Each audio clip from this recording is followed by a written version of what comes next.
நகரம் டிவி நேயர்கள் அனைவருக்கும் வணக்கம். புதுக்கோட்டை மாவட்டத்தில் இருக்கக்கூடிய கந்தரக்கோட்டை சட்டமன்ற தொகுதியில் எந்த அளவுக்கு வளர்ச்சி பெற்றிருக்கிறது, வளர்ச்சி அடையவில்லை அப்படிங்கிறத நம்ம பார்ப்போம். கந்தரக்கோட்டை சட்டமன்ற தொகுதி என்பது முந்திரி விவசாயத்திற்கு சாகுபடிக்கு ரொம்ப பிரபலமான ஊர். அதை தாண்டி கந்தரக்கோட்டை சட்டமன்ற தொகுதியில ஒரு தொழிற்சாலை கூட கொண்டு வரல. விவசாயத்துக்கும் மானாவாரி திட்டம் தான் அதிகம். அதுலேயும் பல்வேறு மோசடிகள் நடக்கும். அதுவும் இப்போ இருக்கக்கூடிய சங்கரலட்சுமி இணை இயக்குனர் 10 ஆண்டு காலமாக ஒரே மாவட்டத்தில் இருந்து அந்த புதுக்கோட்டை மாவட்டத்தினுடைய ஒட்டுமொத்த விவசாயத்தையும் நாசம் செய்து வருகிறார். பல ஊழல் முறைகேடுகளை நம்ம அவ்வப்போது சுட்டி காட்டிக்கிட்டு தான் வரோம். நீர்வரத்து பகுதி, சிறு குளங்கள், இதில் உலர்களம் கொடுக்கறது, கட்டடம் கொண்டு வர்றது, அரசியல்வாதிகளுக்கு துணை போகக்கூடியது, தனியார் நிறுவனத்திற்கு துணை போகக்கூடியது, அத்தனை வேலைகளை செஞ்சிருக்காரு. அப்ப கந்தரக்கோட்டை தொகுதியில இந்த சங்கரலட்சுமி மாவட்ட இணை இயக்குனராக இருக்கக்கூடிய இந்த சங்கரலட்சுமி தலைமையில மிகப்பெரிய அளவுக்கு ஊழல் நடக்குது. இதை திமுகவினரும் கண்டுக்க மாட்டாங்க, எதிர்கட்சி என்று சொல்லக்கூடிய அதிமுகவினரும் கண்டுகொள்ள மாட்டார்கள். அப்ப இந்த கந்தரக்கோட்டை சட்டமன்ற தொகுதியில சுப்பிரமணியன் காலகட்டத்திலேருந்து, ஆறுமுகம் காலகட்டத்திலேருந்து, சின்னத்துறை காலகட்டத்திலேருந்து எந்த எம்எல்ஏவும் எந்த அமைச்சரும் இது போன்ற வேளாண்மை துறை ஊழல் முறைகேடுகளையோ அல்லது பொதுநலன் சார்ந்த பிரச்சனைகளையோ கையில் எடுக்கிறது இல்லை.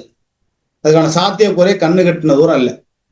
2011 சுப்பிரமணி குளத்தூர் சட்டமன்ற உறுப்பினர், மறுபரிசீலனை செய்து ஆறுமுகம் கந்தரக்கோட்டை சட்டமன்ற உறுப்பினர் கந்தரக்கோட்டை, அடுத்து 2021 சின்னத்துறை. இவங்கெல்லாம் இருந்து என்ன பிரயோஜனம் இருக்கு? தொகுதிக்கு ஏதாவது ஒரு பிரயோஜனம் இருக்குன்னு சொல்லுங்க. கந்தரக்கோட்டை சட்டமன்ற தொகுதியில குளத்தூர் சட்டமன்ற தொகுதியா இருக்கும் போதும் சரி, கந்தரக்கோட்டை சட்டமன்ற தொகுதியா இருக்கும்போது சரி, ஏதாவது வளர்ச்சி அடைஞ்சது ஒரு திட்டங்களை, நல்ல திட்டங்களை சொல்லுங்க. ரோடு போட்டேன், என்ன நான் கலங்கி கட்டினேன், சிமெண்ட் சாலை போட்டேன், இந்த இதெல்லாம் சாதனை கிடையாது. அது என்ன தரமான கட்டடம் கட்டுறீங்களா, தரமான ரோடு போடுறீங்களா? ஒன்றும் கிடையாது. அது வளர்ச்சி அல்ல. கந்தரக்கோட்டை சட்டமன்ற தொகுதியில கீரனூருக்குன்னு ஒரு ஒருங்கிணைந்த பேருந்து நிலையம் கொண்டு வர முடியுதா? இருக்கிற பேருந்து நிலையத்துக்குள்ளே தான், அதுவும் 8 கோடி ரூபாய்க்கு மேல அப்படி கூற மாதிரி போடுறீங்க. செங்கிப்பட்டியில் அது மாதிரி தான் பார்த்தேன். அது மாதிரி நிறைய தமிழ்நாடு முழுக்க மக்களுடைய வரி பணத்தை விரயமாக்குறீங்க. சரி, இந்த 2011 சுப்பிரமணியன் வெற்றி பெற்று திராவிட நலத்துறை அமைச்சராக இருந்தார். அந்த சட்டமன்ற தொகுதிக்குள்ள குளத்தூர் சட்டமன்ற தொகுதியா இருக்கும்போது ஒரு ஒருங்கிணைந்த ஒரு தொழிற்சாலை கொண்டு வந்தாரா? கீரனூர், களியாப்பட்டி, குளவாய்ப்பட்டி, விசலூர், புலியூர், ராக்கதம்பட்டி, கிள்ளுக்கோட்டை, இந்த பகுதியிலிருந்து கீரனூருக்கு போகக்கூடிய மக்களுக்கு ஒரு 8:15 அங்க போய் நிக்குது. ஒரு தொடர் வண்டி போற இடத்துல நிக்குது. கேட்டு போட்டுடுறாங்க. ட்ரெயின் வந்துகிட்டு இருக்கு. தோராயமாக 20 நிமிஷம் ஆகும். 20 நிமிஷத்துல இருந்து 1/4 மணி நேரம் ஆகும். அப்ப ஒரு அவசரமா அடுத்து இப்போ 9 மணிக்கு அவங்க அங்க இருக்கணும், ஒரு கல்லூரியில இருக்கணும், ஒரு மருத்துவ கல்லூரியில இருக்கணும், தொழிற்சாலையில இருக்கணும்னா இங்க 8:30 இந்த கேட்டு திறந்துச்சுன்னா, ஏன்னா 8:30 கீரனூர்ல பேருந்துல ஏறினாதான் அங்க 9 மணிக்கு திருச்சிக்கு போக முடியும், 9 மணிக்கு புதுக்கோட்டைக்கு போக முடியும், பள்ளிக்கூடத்துக்கு போக முடியும், காலேஜுக்கு போக முடியும், தொழிற்சாலைக்கு போக முடியும், மருத்துவமனைக்கு போக முடியும். ஆனா 8:30 மேல இங்க கேட்ட திறந்து விட்டீங்கன்னா அங்க போய் பஸ்ஸை பிடிச்சி அங்க போய் அவங்களையும் ஸ்கூல்ல வெளியில நிக்க வச்சிருவாங்க, காலேஜ்ல வெளியில நிக்க வச்சிருவாங்க, மருத்துவமனைக்கு போறவங்க அவங்களுக்கும் சிக்கலாகி போயிடும். எல்லா வகையிலையும் பெரிய அளவுக்கு பாதிப்பு. ஒரு ஆம்புலன்ஸ் நின்னா கூட ஒன்றும் பண்ண முடியாது. ஆம்புலன்ஸுக்கு வழி விடணும்னா முன்னாடி எல்லா வண்டியும் நிக்குது, எல்லா வண்டியும் என்ன கீழே தள்ளி விட்டுறதா சைட்ல? அப்ப இந்த சுப்பிரமணியன், ஆறுமுகம், சின்னத்துறை யாருமே பொதுநலன் சார்ந்து மக்களுக்காக வேண்டி உழைக்கல, மக்களுக்காக வேண்டி உழைக்க விடல. சுப்பிரமணியன் அதிமுகவில் அமைச்சராக இருந்தவர். அவர் இந்த மக்களுக்கு என்ன உழைச்சாரு? சத்துணவுல எவ்வளவு ஊழல் முறைகேடு, திராவிட நலத்துறையில எவ்வளவு ஊழல் முறைகேடு நினைச்சு தெரியுங்களா?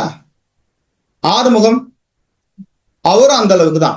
அந்த பகுதியில் இருக்கக்கூடிய சில திமுகவினரை, அதிமுகவினரை சம்பாதிக்க விடுறது, இவர் கொஞ்சம் கமிஷன் வாங்கிக்கிறது, அவ்வளவுதான். இவரை பத்தி செய்தி போட்டோம்னா ஆச்சு போச்சுங்கிறது, மிரட்டுறது, உருட்டுறது. ஆனா நல்ல மனுஷன். ஓரளவு அவர் இருந்த காலகட்டத்தில் ஓரளவு செயல்பாடு இருந்துச்சு, மாற்றுக்கிறதுல. சின்னத்துறை இருக்கிற காலகட்டத்தில் திமுகவினர் சம்பாதிக்கிறாங்க, திமுக மாவட்ட செயலர் சம்பாதிக்கிறாங்க, திமுக நிர்வாகிகள் சம்பாதிக்கிறாங்க. இந்த தொகுதிக்கு என்ன கிடைச்சிருக்கு, கந்தரக்கோட்டைக்கு என்ன கிடைச்சிருக்கு, குளத்தூர் பகுதிக்கு என்ன கிடைச்சிருக்கு, கீரனூருக்கு என்ன கிடைச்சிருக்கு? ஒன்றும் கிடைக்கல. ஒரு தொழிற்சாலை, ஒரு வளர்ச்சி நிலை, அந்த ட்ரெயின் போற இடத்துல ஒரு மேம்பாலமோ சுரங்கப்பாதையோ ஒன்றும் கிடையாது. இவங்க தான் திமுக இருக்காங்க, மாவட்ட செயலராக இருக்காங்க. இவர் சின்னத்துறை கம்யூனிஸ்ட்ல வந்து எம்எல்ஏவா இருக்காரு. துறை வைக்கோட்டை போய் நேராக உட்காந்து பேசி அந்த மேம்பாலம் போடுங்க, அந்த இடத்துல ஒரு பாலம் போடுங்க, இல்லைன்னா சுரங்கப்பாதை போடுங்க, இந்த ட்ரெயின் வரக்கூடிய நேரத்தில் கேட்டு போட்டாங்கன்னா மக்கள் ரொம்ப பாதிப்படைகிறாங்கன்னு கேட்கறதுக்கு நாதி இல்லை. ஒருத்தர் ஒரு நாதி இல்லை. சரி, இவங்க தான் அப்படி அதிமுக காரவங்க ஏதாவது பேசுவாங்களான்னா அதுவும் இல்லை. திமுக கிட்ட உடன்படிக்கை வச்சுக்கிட்டு சம்பாதிக்கிறது. அந்த கேட்டுக்கு பக்கத்திலேயே ஒரு ஒயின் ஷாப் இருக்கு. எங்கேயாவது இந்த அநியாயம் உண்டா? ரோட்டு பக்கத்திலே ஒயின் ஷாப், அதுக்கு முன்னாடியும் ஒயின் ஷாப்பு, அங்கிட்டு தாண்டி ஒயின் ஷாப். ட்ரெயின் போறதுக்கு முன்னாடி இங்க உட்காந்து ஒரு கட்டிங் அடிச்சுட்டு ட்ரெயின் போற பிறகு ஒரு 20 நிமிஷம் கழிச்சு போகலாம். போதையோட போகலாம், எங்கன்னா விழுவலாம், மண்டோடலாம், சாவலாம். கந்தரக்கோட்டை தொகுதி மக்களுடைய நிலைமை பரிதாப நிலையா இருக்கு. 2021 கம்யூனிஸ்ட் கட்சியை சேர்ந்த சின்னத்துறை 69,710 ஓட்டு வாங்குறாரு. அதே போல அதிமுக ஜெயபாரதி 56,989 ஓட்டு வாங்குறாங்க. அமமுக லெனின் 12,661 ஓட்டு. நாம் தமிழர் கட்சி ரமிளா 12,661 ஓட்டு. நோட்டா 1,390. ஆசை தம்பி 1,271. மக்கள் நீதி மையம் 848. வித்தியாசம் 12,720 ஓட்டு வித்தியாசத்துல தான் சின்னத்துறை ஜெயிக்கிறார். தனிப்பட்ட செல்வாக்குல சின்னத்துறை ஜெயிக்கவே இல்லை. தனிப்பட்ட செல்வாக்குன்றதே இவருக்கு கிடையாது. 2016 இவர் என்ன தெரியுமா, கம்யூனிஸ்ட் கட்சி சார்பா எவ்வளவு ஓட்டு வாங்குறாரு தெரியுமா? 13,918 ஓட்டு. அப்ப எந்த அளவுக்கு மோசமா இருந்திருக்கு. அது வந்து மக்கள் நல கூட்டணி. எந்த கம்யூனிஸ்டுக்கு எந்த அளவுக்கு அங்க மக்கள் செல்வாக்கு இல்லாம இருக்குன்னு பாருங்க. அப்ப நாம் தமிழர் கட்சியில லெனின் கை காசு போட்டு செலவு பண்ணி தினாரான காசு கொடுக்காம நொந்து போய் தொழிலை விட்டு வெளிநாட்டுக்கோ வெளி மாநிலத்துக்கோ வேலைக்கு போகக்கூடிய ஒரு அபாயகரமான நிலை. கை காசு போட்டு செலவு பண்ணி நொந்து போயிட்டார் லெனின். 12,840 ஓட்டு வாங்கி தோத்து போறாரு, டெபாசிட் வாங்கியிருக்காரு. ரமிளா 12,661 ஓட்டு. அப்ப இவங்கெல்லாம் அமமுகவும் லெனினும் ரமிளாவும் வாங்குற ஓட்டுனாலதான் சின்னத்துறை ஜெயிக்கிறார். இல்லைன்னா சின்னத்துறை படுதோல்வி அடைஞ்சிருப்பார். இந்த 2 ஓட்டும் பிரிக்கலைன்னா நிச்சயமா சின்னத்துறை ஜெயிச்சிருக்கவே முடியாது. திமுக செல்வாக்காலெல்லாம் இங்க ஜெயிக்கல. அமமுகவிலையும் அமமுக லெனின்லையும் நாம் தமிழர் கட்சி ரமிளாவும் ஓட்டு பிரிச்சதுனாலதான் சின்னத்துறை ஜெயிக்கிறார்.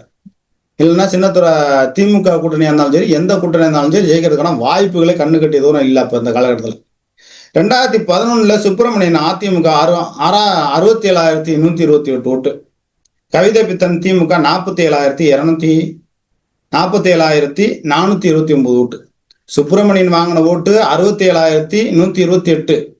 கவிதை பித்தன் வாங்கினது ஓட்டு 47,429. எந்த காலகட்டத்திலையும் திமுகவை, கந்தரக்கோட்டையா இருக்கட்டும், குளத்தூர் தொகுதியா இருந்த காலகட்டத்திலும் சரி, திமுகவை பெரிய அளவுக்கு ஏற்றுக்கொள்ளவில்லை. அராஜகம், அட்டூழியங்கள் செய்வார்கள், ஊழல் முறைகேடுகள் செய்வார்கள், பெரிய அளவுக்கு செய்வார்கள்.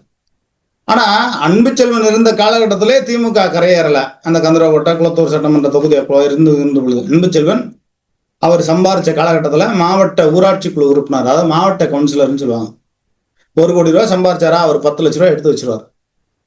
எல்லா ஸ்கூலுக்கும் டேபிள், ஆனா உங்க உட்கார்றதுக்கு சேரு, பள்ளி மாணவர்களுக்கு தேவையானது, எங்க பார்த்தாலும் அன்பு செல்வன் அன்பு செல்வன் பேர் இருக்கும். 1 கோடி ரூபாய் சம்பாரிச்சா 10 லட்ச ரூபாய் செலவு பண்ணிடுவார். இவர் சொந்த செலவுல எடுத்து. மக்கள் வரி பணத்துல சம்பாரிச்சிருக்கலாம். 1 கோடி ரூபாய் சம்பாதிக்கிறதுல 10 லட்ச ரூபாய் எடுத்து வச்சிருவார். இந்தா எல்லாத்துக்கும் கபடி, கிரிக்கெட், போக்குவரத்து, கல்யாணம், காது குத்து எல்லாத்துக்கும் தான். இன்னும் கூடுதலா கூட செலவு பண்ணிருக்கலாம். அந்த அளவுக்கு நல்ல மனுஷன் இருந்த காலகட்டத்துல இப்படி சின்னத்துறை கம்யூனிஸ்ட் கட்சியில இருந்துட்டு இப்படி பண்றாரு, ஒழுங்கா மக்கள் பணி செய்யல அப்படிங்கிற ஒரு பேர் இருக்கு. 2011 என்ன நடந்துச்சு?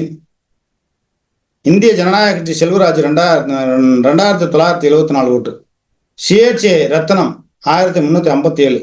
பாஜக முருகேசன் 1,073. சுயேட்சை பாரதி 842.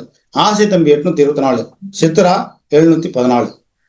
அப்ப 2011 இவங்கெல்லாம் இந்த ஓட்டு பிரிச்சதுனால சுப்பிரமணியன் ஜெயிச்சாரா அப்படின்னா கிடையாது. திமுகவுக்கு கந்தரக்கோட்டை சட்டமன்ற தொகுதியா இருக்கட்டும், குளத்தூர் சட்டமன்ற தொகுதியாக முன்பு இருந்த காலகட்டத்திலும் சரி, திமுகவுக்கு பெரிய அளவுக்கு செல்வாக்கு இல்லை. சின்னத்துறை வெற்றி பெறுவது திமுகவினுடைய செல்வாக்கால் இல்லை.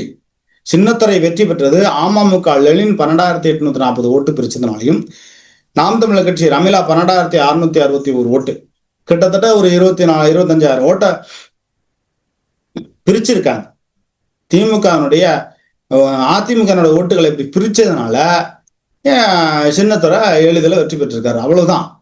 சின்னத்துறை மறுபடியும் இப்ப போட்டி போட சொல்லுங்க, டெபாசிட் வாங்குவாரான்னு சொல்ல முடியாது. அந்த அளவுக்கு மோசமான ஒரு செயல்பாடு.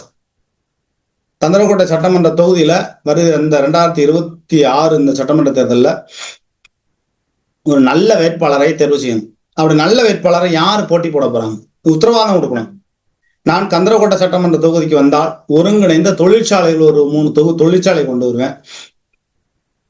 கீரனூருக்கு அந்த தொடர்வண்டி போற இடத்துல சுரங்கப்பாதை அமைக்க எம்பியை வலியுறுத்துவேன். திருச்சி எம்பியை வலியுறுத்தி மனு கொடுப்பேன். அப்படி அவர் நிறைவேற்றவில்லை என்று சொன்னால் தர்ணா போராட்டம், சிறை நிரப்பு போராட்டம், அல்லது பேருந்து மறியல் போராட்டம், உண்ணாவிரத போராட்டம், காலவரையற்ற உண்ணாவிரத போராட்டம், அதுபோல செஞ்சு மக்களுக்காக வேண்டி நிற்பேன் அப்படின்னு யாரு சொல்றாங்களோ அவங்களுக்கு ஓட்டு போடுங்க. அப்படி சொல்ற வேட்பாளர் யாராவது இருக்காங்களா அப்படின்னு பார்ப்போம். ஏன்னா தமிழ்நாடு முழுவதுமாக இருக்கக்கூடிய தொகுதிகளிலே மிக மிக மிக மிக பின்தங்கிய தொகுதியாக கந்தரக்கோட்டை சட்டமன்ற தொகுதி இருக்கு. எப்படி புதுக்கோட்டை மாவட்டத்தில் இருக்கக்கூடிய புதுக்கோட்டை எம்பி தொகுதியை 4 துண்டா வெட்டி எடுத்தாங்களோ, குளத்தூர் சட்டமன்ற தொகுதியை அப்படியே பிரிக்கிறது. முதல்ல குளத்தூர், அப்புறம் கந்தரக்கோட்டை. ஏங்க பிரிச்சு? குளத்தூர் தொகுதியா இருக்கும்போது நல்லா தானே இருந்துச்சு. இவங்க சின்னத்துறையில இருந்து ஆரம்பத்துல இருந்து சுப்பிரமணியில இருந்து யாரும் தொகுதிக்கு போனாங்கன்னா கூட குளத்தூர் சட்டமன்ற தொகுதின்னு ஒரு கெத்தா இருந்துச்சு. பிரிக்கிறதுக்கு எதுக்கு விட்டீங்க? சரி, பிரிச்சு அது பொது தொகுதியா கொண்டு வந்தீங்களா? கிடையாது. கீரனூர் பேரூராட்சி வளர்ச்சி பெற்றிருக்கா? கோடிக்கணக்கான ரூபாய் ஊழல் முறைகேடு. கிட்டத்தட்ட கீரனூர் பேரூராட்சியில 500 கோடி ரூபாய் அரசாங்கத்திற்கு பொருளாதார இழப்பு ஏற்பட்டிருக்குங்கிறாங்க. வருகிற பேரூராட்சி செயலாளர் ஒவ்வொருத்தரும் அவரும் சம்பாதிக்கல, அதிகாரிகளையும் சம்பாதிக்கல, ஆனா கட்சிக்காரவங்க கோடி கோடியா சம்பாதிச்சுட்டாங்க அப்படின்னு பெரிய அளவுக்கு ஒரு குற்றச்சாட்டு இருக்கு. அது தகவல் அறிவு உரிமை சட்டத்தில் நம்ம போட்டு எடுத்திருக்கோம். விரைவிலே அந்த தகவல் நம்ம கைக்கு வருகிறது. கீரனூர் பேரூராட்சியில ஒரு 300 கோடி ரூபாய்க்கு மேல அரசாங்கத்திற்கு பொருளாதார இழப்பை ஏற்படுத்திய ஆளுங்கட்சியை சார்ந்தவர்களாக இருந்தாலும் சரி, அது தனியார் டெண்டர்தாரர்களாக இருந்தாலும் சரி, யாரா இருந்தாலும் சரி, அச்சமின்றி சமரசமின்றி நம்ம செய்தி விளையும். மீண்டும் மீண்டும் சொல்கிறோம், கந்தரக்கோட்டை சட்டமன்ற தொகுதிக்கு மீண்டும் சின்னத்துறையை போட்டியிட சொல்லுங்க. அவர் போட்டியிட்டா அவருக்கு டெபாசிட் கிடைக்குதான்னு பார்ப்போம். இதே திமுக கம்யூனிஸ்ட் கட்சி கூட்டணியிலே போட்டி போட சொல்லுங்க, டெபாசிட் கூட வாங்க முடியாது. நீங்க தில்லு இருந்தா தைரியம் இருந்தா நீங்க போட்டி போட சொல்லுங்க, டெபாசிட் வாங்குறாரான்னு பார்ப்போம். ஓட்டே போட மாட்டாங்க. அந்த அளவுக்கு மோசமான செயல்பாடு. ரோடு போட்டுறீங்க, தரம் இல்லை. கட்டடம் கட்டுறீங்க, தரம் இல்லை. சரி, 2-3 தொழிற்சாலை கொண்டு வந்தீங்களா? அதுவும் இல்லை. ஒரு வளர்ச்சியும் கிடையாது. ஒயின் ஷாப் மட்டும் 24 மணி நேரம் ஓடுது. நம்ம கேட்கறதுக்கு ஆள் இல்லை. அதிகாரத்தின் உச்சத்தில் இருக்கக்கூடிய மாவட்ட செயலாளர்கள், தனியார் டெண்டர்தாரர்கள் முறையா எந்த பணிகளையும் செய்யல அப்படிங்கிற ஒரு குற்றச்சாட்டை வைக்கிறாங்க. இது என்னுடைய தனிப்பட்ட விஷயம் கிடையாதுங்க. திமுக மேல மிகப்பெரிய வெறுப்புல இருக்கிறார்கள் கந்தரக்கோட்டை சட்டமன்ற தொகுதியில். அந்த வெறுப்பை கக்கக்கூடிய வகையில 2026 சட்டமன்ற தேர்தலில் திமுகவுக்கு எதிராக அதிமுக யார் வலுவான வேட்பாளர் போட்டியிட்டா நிச்சயமா ஜெயிக்க வைப்பாங்க. அப்படி இல்லைன்னா நாம் தமிழர் கட்சிக்கு கூடுதலான ஓட்டு வங்கிகள் இந்த முறை கந்தரக்கோட்டை சட்டமன்ற தொகுதியில் கிடைக்கும். அதாவது 2021 ரமிளா 12,661 ஓட்டு வாங்கினாங்க. அந்த ரமிளா நல்ல ஒரு செயல்பாடு தான். அவங்களே மறுபடியும் போட்டியிட்டா கண்டிப்பாக 30,000 ஓட்டுக்கு மேல வாங்குவாங்க. நான் சொல்லக்கூடிய இந்த கோரிக்கைகள் எல்லாம் சொல்லி ஒரு நல்ல முறையில பரப்புரைகள் செய்து களப்பணி செஞ்சாங்கன்னா வெற்றி பெற்றாலும் ஆச்சரியப்படுவது கொண்டு. ஏன் திமுக அதிமுக கம்யூனிஸ்ட் கட்சிகள் மாறி மாறி கூட்டணின்னு கொண்டு வந்து இன்னும் தொகுதி வளர்ச்சி அடையல. அப்ப நாம் தமிழர் கட்சிக்கு நல்ல ஒரு எழுச்சி இருக்கிறது. என்ன நடக்க போகுதுன்னு பார்ப்போம். கந்தரக்கோட்டை சட்டமன்ற தொகுதியில திமுக அதிமுக நாம் தமிழர் கட்சி நல்ல வேட்பாளராக இருந்து மக்களுக்காக சேவை செய்வேன்னு கொடுக்கக்கூடிய வாக்குறுதிகளை பொறுத்து அவங்கள ஜெயிக்க வைங்க. கந்தரக்கோட்டை சட்டமன்ற தொகுதிக்கு இன்னும் கூடுதலாக கவனம் செலுத்துவோம். அது என்னுடைய சொந்த தொகுதி அப்படிங்கிறதுனால, நான் பிறந்து வளர்ந்த தொகுதி அப்படிங்கிறதுனால கூடுதல் கவனம் செலுத்துவேன்.